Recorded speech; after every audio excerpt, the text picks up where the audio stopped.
Hello, everyone. I'm Seth Meyers, and I'm so happy to be here with you tonight to present a humanitarian award to my good friend, Amy Poehler. I've known Amy since 2001, and I can't tell you what a perfect choice you have made with this award. Of all the people I know, no one is more aware of the humanity around her than Amy Poehler. She tends to that humanity like a gardener to her plants, be it with kind words, a shoulder to cry on, or a supporting laugh when the sketch you wrote is bombing. A laugh, I should note, I needed more than a few times, that never once failed to lift my spirit. But true humanitarians don't just shine their light on those they know and love, they share it with strangers, and Amy is being honored for her commitment to empowering young women and for championing intelligence, imagination, and curiosity over simply fitting in. With her organization, Amy Poehler's Smart Girls, Amy creates spaces and opportunities that are free from judgment and criticism, where people can truly be their wonderful, weird selves. Most importantly, she created a vehicle that lets the next generation of women know it's going to be okay, and no matter how rocky the road, there can always be a dance party at the end. It is an honor to present the Creative Coalition's Humanitarian Award to my dear friend, Amy Poehler.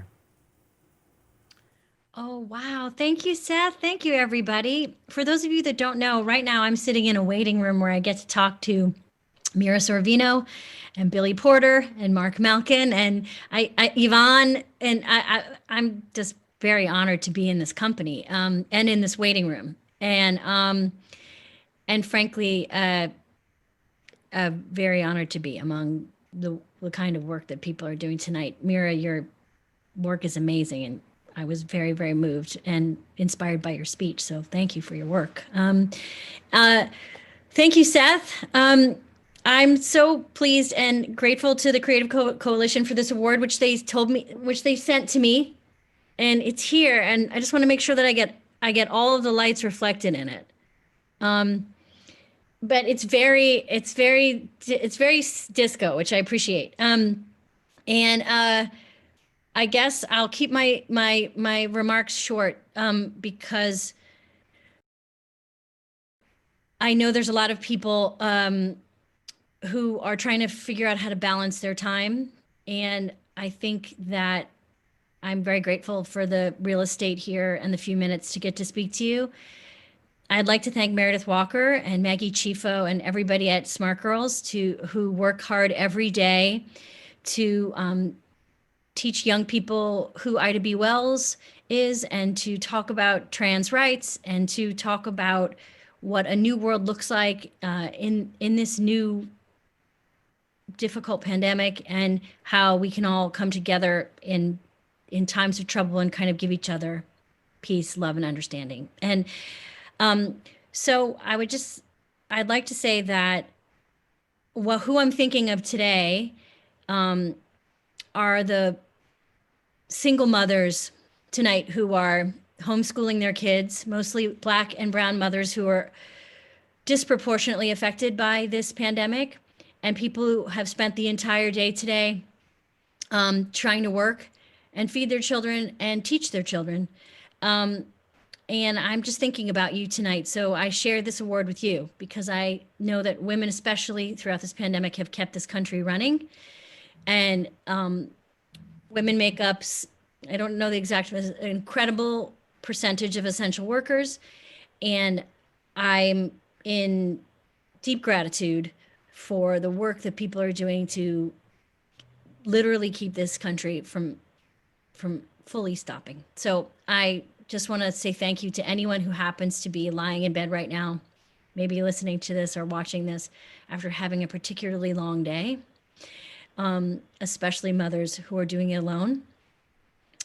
And on behalf of Smart Girls, I'd just like to speak to any young people that are watching tonight who are in any way inspired to engage or to continue to be engaged. You continue to inspire me. The generations that are coming after us are fierce. They are motivated. They ask very important questions. They don't stand for what we stood for, and they won't put up for the things we put up with for as long as we did. And they're impatient, as any good activist should be. And so I'm very moved by the work that they do. And I hope that Smart Girls could be a place where they can find like-minded people, community, and respite. But I share this and the work that I do with all young people who are leading the way. And I have deep apologies for the world that we're handing them.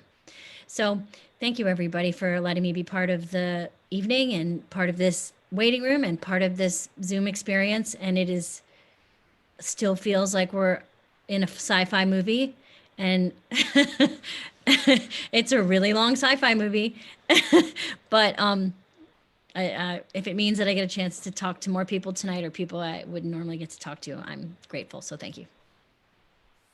Congratulations, Amy, and I'm excited I get to talk to you. And I love how you're talking about inspiring young women, women across the country, women across the globe to feel empowered. And you are making your directorial debut of a documentary about Lucille Ball and Yeah, I'm going to do that eventually. I have to get started on that. Yes, I'm doing it.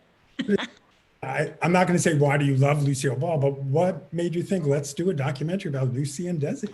Well, Ron Howard at Imagine came to me and said, would you be interested in telling this story? So we started talking about Lucy, who I, grew up with. And I'm a huge, of course, fan of her comedy, but also I'm very inspired by her story and what kind of woman she was in business and what kind of culture she was in when she was making her show, and the relationship between her and her husband, Desi Arnaz, and how interesting and complicated and loving and complicated it was. So yeah, we're looking forward to getting started on that.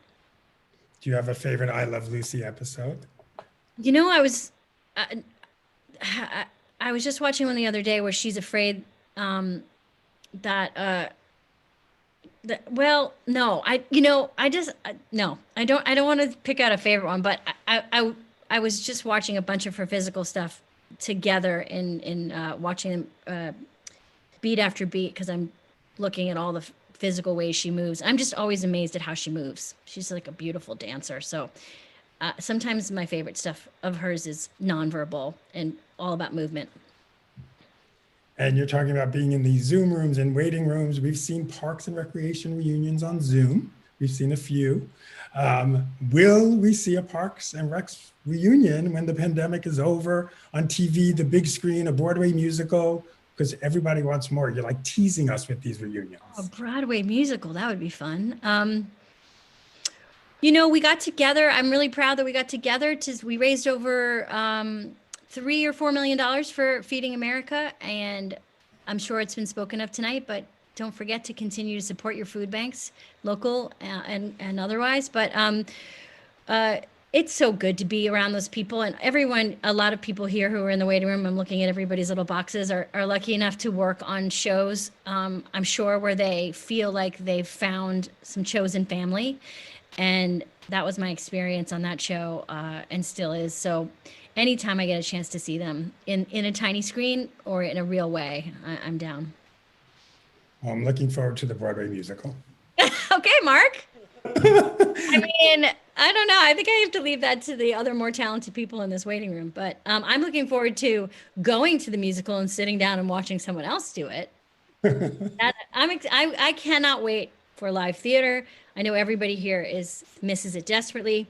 As a New Yorker of 20 plus years, I just cannot wait to go see live shows and to see actors on stage. And, look, it's in a very difficult time. Sometimes it's annoying to find silver linings. But one of the things that I'm looking for is the roaring 20s that comes after this pandemic that follows, where we are reminded of what it feels like to celebrate together, to hug, to kiss, to create, to laugh, and to be in the same room doing it. Beautiful. Amy, thank you so much. It's great seeing you, and congratulations, and stay safe. Thank you, Mark. Thanks, everybody.